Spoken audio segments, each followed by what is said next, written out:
నమస్తే హైదరాబాద్ అంటే ఫీల్ కోసం చెప్తున్నా అట్లా. ఏం లేదు, పొద్దు ఒక అట్లా పార్క్లో కూర్చొని ఫోన్ ఓపెన్ చేసిన. ఈరోజు డేట్ ఏందని చూస్తే డేట్ 16th అని కనిపించింది. అసలు డేట్ ఎందుకు చూసినాం అంటే అంటే ఈరోజు ఏం రోజు అని తెలుసుకుందామని చూసిన. అయితే అట్లనే వెదర్ ఎట్లుందని చూసిన. వెదర్ కూడా 16 degrees. సో ఒక 2 నిమిషాల గ్యాప్ తర్వాత అవును ఇంతకీ ఇప్పుడు వెదర్ 16 ఉందా, ఈరోజు డేట్ 16 అనే కన్ఫ్యూజన్ వచ్చింది నాకు. క్రాస్ చెక్ చేసుకుంటే రెండు సేమ్ ఉన్నాయి. ఈ ఇంపార్టెంట్ న్యూస్ చెప్దామని నేను ఇప్పుడు ఈ వీడియో చేస్తున్నా guys. So today weather and data matching. Same pin చెప్పుకోండి.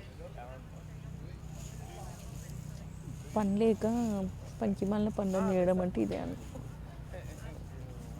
మీకు అప్డేట్ ఇస్తున్నా. Update from Paris from Telugu అమ్మాయి. Bye guys.